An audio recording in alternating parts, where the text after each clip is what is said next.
Hi friends, welcome to Lead Developer. நம்ம போன வீடியோல இன்டர்னல் CSS எப்படி பண்ண பார்த்திருந்தோம்.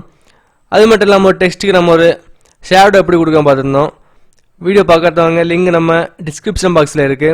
போய் பார்த்துக்கோங்க. மறக்காம நம்ம சேனலை சப்ஸ்கிரைப் பண்ணுங்க. கூட இருக்க பெல் பட்டன் பிரஸ் பண்ணுங்க. நாம இந்த வீடியோல என்ன பார்க்க போறோம்னா external CSS. external CSS வேற ஒண்ணும் இல்லங்க. நாம இப்போ இன்டர்னல் CSS பண்ணியிருந்தோம். அதே மாதிரி தான் நம்ம வந்து கொடுத்திருக்க ஐடி அது நம்ம ஸ்டைல் கொடுத்துருக்கோம். அந்த ஸ்டைலில் நம்ம இனி ஒரு எக்ஸ்டர்னல் CSS .css ஒரு ஃபைல் கிரியேட் பண்ணி அதில் கொடுக்க போகிறோம் அந்த ஸ்டைல் எல்லாத்தையும். அது எப்படின்னு பாருங்கள். இப்போ நாம் இப்போ எக்ஸ்டர்னல் CSS யூஸ் பண்ணுற ஒரு அட்வான்டேஜ் இருக்குது. அது எதுன்னா நாம் இப்போ ஒரு கம்ப்யூட்டர் வெப்சைட் டிசைன் பண்ணுறோம். அந்த வெப்சைட்டில் வந்து நிறைய கோடிங்ஸ் எல்லாம் வரும். அந்த கோடிங்ஸ் ஏதாவது எரர் வந்துச்சுன்னா இப்போ நம்ம இப்போ எக்ஸ்டர்னல் CSS யூஸ் பண்ணியாச்சுன்னா அதில் நம்ம ஈஸியாக ஃபைண்ட் பண்ணிக்கலாம் எந்த கோடில் எரர் இருக்குது அப்படின்னு. அதை நம்ம ஈஸியாக ஃபைண்ட் பண்ணி கிளியர் பண்ணிக்கலாம். அதுக்கு நம்ம எக்ஸ்டர்னல் CSS யூஸ் பண்ணுறோம். அது எப்படின்னு பார்க்கலாம் வாருங்க. சாஃப்ட்வேர் ஓப்பன் பண்ணிக்கோங்க நெட்பீன்ஸு. நம்ம இப்போ இது வந்து இன்டர்னல் CSS பண்ணியிருக்கோம். இதில் எப்படி எக்ஸ்டர்னல் CSS பண்ணலாம் பார்க்கலாம். சைட் ரூட்டில் போய் ரைட் கிளிக் பண்ணால் நியூ வரும். நியூவில் போய் கேஸ்கேடிங் ஸ்டைல் சீட். இதில் நமக்கு உங்களுக்கு தேவையான எந்த நேம் வேணும் கொடுத்துக்கலாம். ஃபைல் நேமு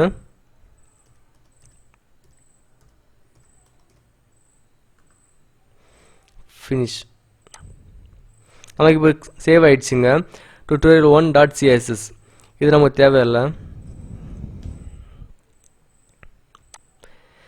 இப்போ பார்த்தீங்கன்னா நம்ம கொடுத்துருக்க ஸ்டைல்லேருந்து இப்போ டி நம்ம கொடுத்துருக்கோம். வந்து இமேஜ் கொடுத்துருக்கோம் பாருங்கள்.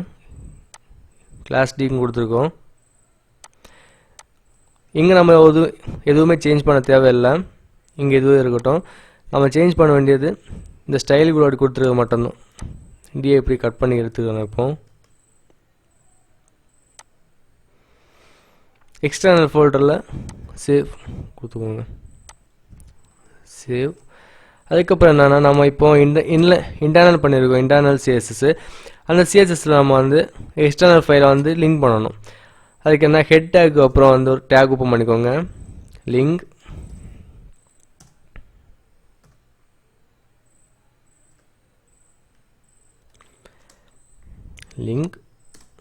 rel style sheet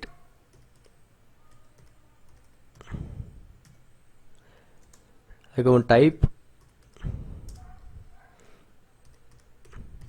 text /css அதுக்கப்புறம் ஃபோல்டர் நேம் அது நம்ம இங்கே தான் கொடுப்போம். href. இங்கே நம்ம என்ன நேம் கொடுத்துருக்கோமோ அந்த நேம் தான் கொடுக்கணும்.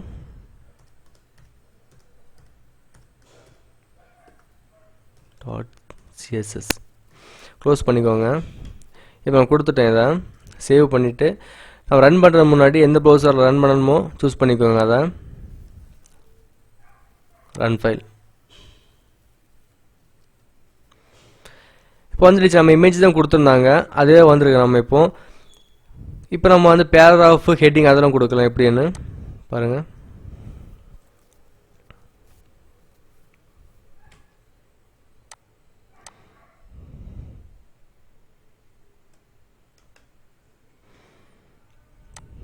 கட் எக்ஸ்டர்னல் பேஸ்ட் பண்ணிக்கோங்க.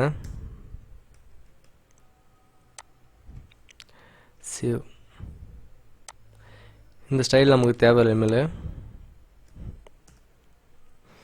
சேவ் பண்ணிக்கோங்க. ரிஃப்ரெஷ். இப்போ பார்த்தீங்க எந்த சேஞ்சஸுமே இல்லை. நம்ம இன்டர்னல் என்ன பண்ணியிருந்தோமோ அதே தான் இருக்குது. இப்போ நம்ம வந்து இதில் இமேஜஸ் வித் ஹைட்லாம் கொடுத்து சேஞ்ச் பண்ணலாம். பாருங்கள் எக்ஸ்டர்னல் எப்படின்னு.